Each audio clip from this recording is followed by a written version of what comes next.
Assalamualaikum warahmatullahi wabarakatuh. Nama saya Muhammad Azhafi bin Muhammad Azlan. Nombor metrik AA210794. Hari ini saya akan membentangkan tentang pengenalan. Dalam menjayakan projek perkumpulan ini, kami telah memilih bengkel Aseng Muar sebagai tempat kajian kami. Hal ini kerana tempat tersebut merupakan tempat tumpuan yang sering dikunjungi oleh para pelanggan untuk mendapatkan khidmat penyelenggara, memeriksa dan membaiki kenderaan. Setelah beberapa kali melakukan pemerhatian, kami mendapati beberapa kesalahan dari segi keselamatan dan kesihatan dalam proses kejadian tempat tersebut sebagai tempat yang selamat. Namun begitu, kumpulan kami yakin bahawa tempat tersebut boleh diperbaiki supaya ia bebas daripada komponen-komponen bahaya. Objektif projek kumpulan kami ini adalah untuk mengelakkan risiko kecederaan terhadap pelanggan bengkel tersebut supaya mereka selamat. Antara faktor bahaya yang kami dapati telah dikenal pasti terlebih dahulu secara terperinci mengikut spesifikasi yang telah ditetapkan oleh Jabatan Keselamatan dan Kesihatan Pekerja. Akhir sekali, kami berharap agar pihak yang bertanggungjawab, iaitu pihak bengkel Aseng, dapat mengambil tindakan yang sewajarnya terhadap tempat kajian kami demi memastikan keselamatan dan keselesaan pengguna terjamin. Seterusnya, objektif projek dan skop. Objektif projek kumpulan kami ialah untuk mengenal pasti bengkel kereta Aseng ini mempunyai kesalahan dari segi keselamatan dan kesihatan yang boleh menyebabkan kecederaan kepada para pelanggan yang datang ke tempat ini. Hal ini kerana secara tidak langsung ia boleh mendatangkan risiko yang bahaya dan kecederaan terhadap pelanggan.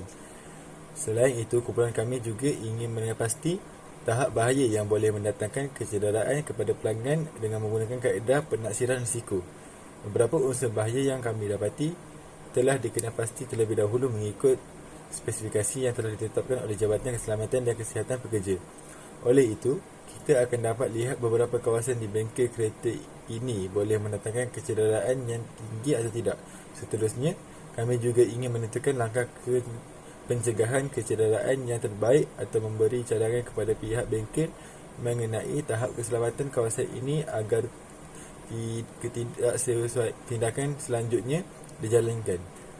Hal ini secara tidak langsung dapat menjaga keselamatan dan kesihatan pelanggan yang datang dan tidak mendatangkan kecederaan yang serius.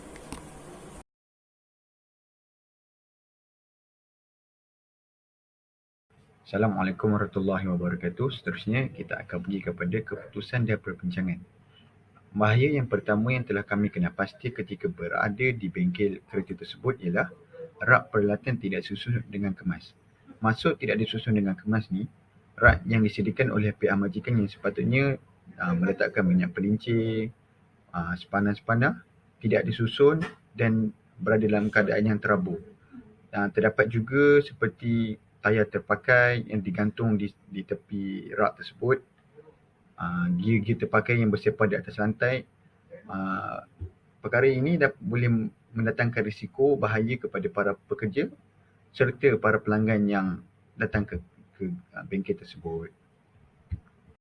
Setelah melakukan beberapa perbincangan dengan ahli kumpulan yang lain, kami telah mengenal pasti dua langkah untuk mengatasi masalah yang dihadapi, iaitu rak tidak susun. Yang pertama, majikan bolehlah menyediakan jadual bertugas kepada para pekerja supaya mereka tahu siapa yang sepatutnya bertugas untuk mengemas dan memastikan rak tersebut berada dalam keadaan yang kemas dan teratur. Yang kedua, boleh meletakkan label di setiap bahagian rak supaya memudahkan proses penyimpanan kerana tidak akan berlaku campur aduk bahan ketika proses penyimpanan dilakukan oleh para pekerja.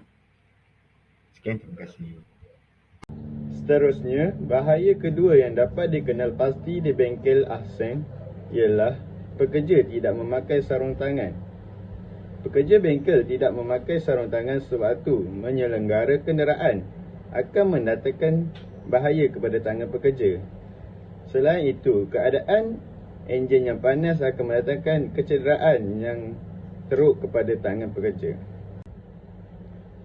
Langkah mengatasi bagi bahaya tersebut ialah pihak majikan bengkel wajar menyediakan sarung tangan yang mencukupi untuk kegunaan para pekerja sewaktu menjalankan kerja-kerja di bengkel. Hal ini untuk mengelakkan para pekerja melakukan sentuhan langsung dengan alatan-alatan tajam dan enjin kenderaan yang panas ketika menyelenggara kereta. Yang ketiga, pekerja bengkel tidak memakai bot keselamatan ketika bekerja. Pekerja yang tidak memakai bot keselamatan mempunyai risiko kaki mereka akan dihempap oleh kereta sekiranya jak tergelincir daripada kereta. Bot keselamatan berfungsi untuk melindungi kaki pekerja daripada kecederaan yang lebih serius. Seterusnya, langkah mengatasi pekerja yang tidak memakai bot keselamatan. Pemilik bengkel boleh memastikan semua pekerja mereka memakai bot keselamatan sebelum memulakan kerja. Hal ini akan mengurangkan risiko kemalangan yang lebih serius daripada berlaku.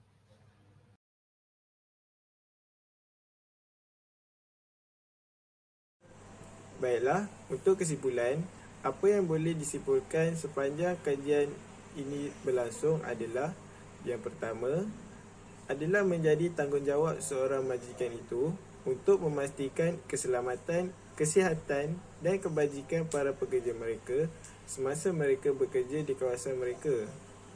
Yang kedua adalah tanggungjawab seorang pekerja itu sendiri untuk mematuhi segala peraturan yang telah ditetapkan oleh majikan di kawasan tersebut.